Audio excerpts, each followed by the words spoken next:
एक घना जंगल, जहां हर कोने में हरियाली की चादर बिछी थी और हर प्राणी शांति और सद्भाव के साथ रहता था। इस जंगल का राजा था एक बहादुर और न्यायप्रिय शेर। लेकिन एक दिन उसने जंगल के हर प्राणी को एक विशेष सभा में शामिल होने का न्योता दिया। इस सभा का उद्देश्य जीवन की गहरी सच्चाइयों और अनुभवों को उजागर करना था। सभा शुरू हुई और सबसे बुद्धिमान प्राणी हाथी ने अपनी गंभीर आवाज में कुछ ऐसी बातें साझा की जो सुनने वालों के दिलों में गहराई तक उतर गईं। क्या थीं वो सच्चाइयां? क्यों पूरे जंगल में सन्नाटा छा गया? और कैसे ये सीखें सिर्फ जंगल के नहीं, हमारे जीवन के भी सबसे बड़े सबक बन सकती हैं।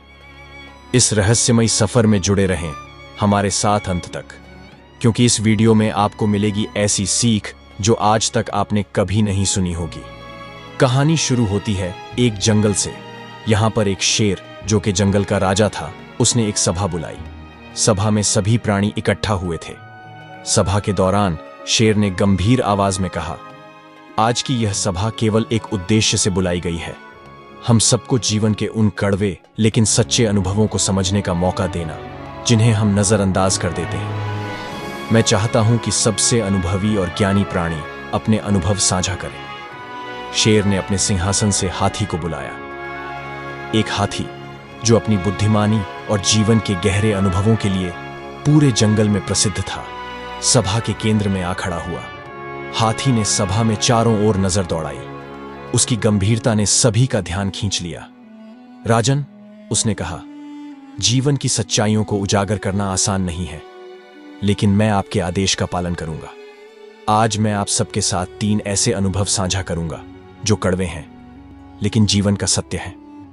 ये बातें औरतों से जुड़ी हैं, उनकी शक्ति, कमजोरियां और उनकी रहस्यमय प्रकृति। सभा में सन्नाटा छा गया। हर कोई यह सुनने को उत्सुक था कि हाथी क्या कहने वाला है। पहली सीख, आकर्षण और छलावा। हाथी ने गंभीर स्वर में कहा, औरतें सृष्टि का सबसे सुंदर निर्माण हैं। उनका आकर्षण दूसरों को मंत्रमुग्ध कर देता है, लेकिन मैंने देखा है कि कभी-कभी यह आकर्षण दूसरों के लिए जाल बन सकता है।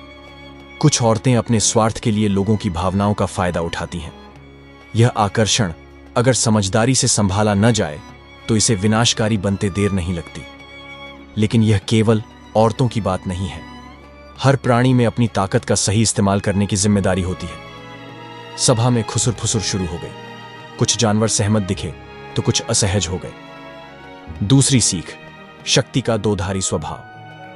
हाथी ने सभा को शांत करते हुए कहा, औरतों में शक्ति होती है, भावनात्मक, सामाजिक और मानसिक। वे पूरे परिवार और समाज को जोड़ सकती हैं। लेकिन अगर यह शक्ति अहंकार में बदल जाए तो वही शक्ति सब कुछ नष्ट कर सकती है। मैंने परिवारों को टूटते हुए देखा है क्योंकि उनकी शक्ति असंतुलित हो गई थी। इसलिए हर प्राणी को अपनी ताकत के साथ जिम्मेदारी का भी पालन करना चाहिए। शेर ने धीरे से कहा, हाथी, तुम सही कह रहे हो। शक्ति का सही इस्तेमाल ही सच्ची बुद्धिमानी है। तीसरी सीख, मन की गहराई।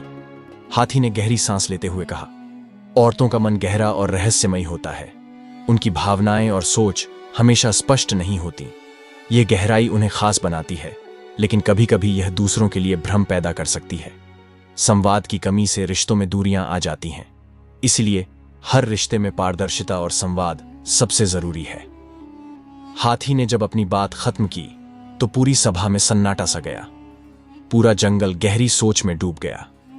तभी शेर ने गंभीर स्वर में कहा, हाथी, तुम्हारी बातों ने हमें गहराई से सोचने पर मजबूर कर दिया है। यह सच है कि जीवन में हर किसी को अपनी ताकत और कमजोरियों को समझना चाहिए, लेकिन मुझे लगता है कि इस सभा को केवल सीख देने तक सीमित नहीं रहना चाहिए। हमें यह भी देखना चाहिए कि इन बातों को अपने जीवन में लागू कैसे करें।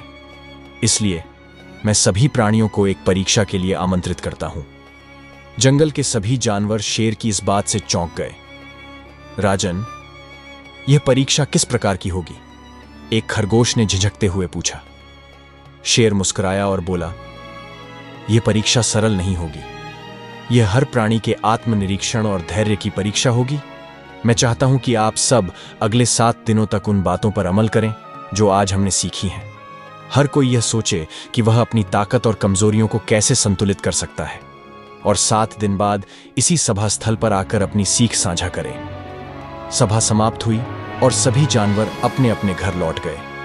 अगले 7 दिनों तक जंगल में हर कोई खुद को बदलने और बेहतर बनाने की कोशिश करता रहा।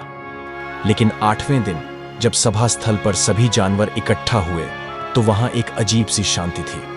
शेर सिंहासन पर बैठा था, लेकिन उसके चेहरे पर गंभीरता कुछ अलग ही थी। मुझे खुशी है कि आप सब ने 7 दिन इस परीक्षा में बिताए, लेकिन मैं आपसे एक और सवाल पूछना चाहता हूं। क्या इन 7 दिनों में आपने केवल दूसरों की गलतियों को सुधारने की सोची या खुद को भी बदला? सभा में सन्नाटा छा गया। हर प्राणी के चेहरे पर आत्मनिरीक्षण का भाव उभर आया। शेर ने गहरी सांस ली और कहा, सच्चाई यह है कि हम अक्सर दूसरों की कमियों को देखते हैं, लेकिन खुद की गलतियों को नजरअंदाज कर देते हैं। आज यह सभा केवल औरतों, पुरुषों या किसी विशेष प्राणी के बारे में नहीं है। यह हमारे अंदर के उस संघर्ष के बारे में है जो हमें बेहतर इंसान या प्राणी बनने से रोकता है। आज मैं चाहता हूं कि आप सब यह वादा करें कि आप दूसरों को नहीं, बल्कि पहले खुद को बदलने की कोशिश करेंगे। यही इस सभा की असली सीख है। सभा का अंत गूंजते हुए शब्दों से हुआ, संतुलन, संवाद और आत्मनिरीक्षण, यही जीवन की असली कुंजी है। और इसी के साथ जंगल की यह सभा सिर्फ एक कहानी नहीं, बल्कि एक प्रेरणा बन गई जो हर प्राणी के दिल में गहराई तक उतर गई। जैसे ही जानवर सभा स्थल से लौटने लगे, उन्होंने देखा कि जंगल में हवा अचानक बदलने लगी थी। पेड़ों से एक सुनहरी रोशनी निकल रही थी। ऐसा लगा मानो जंगल खुद उनकी सकारात्मकता को महसूस कर रहा हो। और तभी आकाश में एक अद्भुत इंद्रधनुष दिखाई दिया, जो इस बात का प्रतीक था कि जब सभी प्राणी खुद को समझेंगे, तभी दुनिया में असली शांति और सद्भाव आ सकता है। क्या यह जंगल की आत्मा का संदेश था या कुछ और? अगली सभा तक यह रहस्य अनसुलझा रह गया।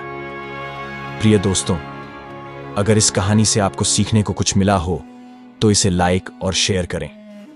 और हां, हमारे चैनल को सब्सक्राइब करना ना भूलें। धन्यवाद।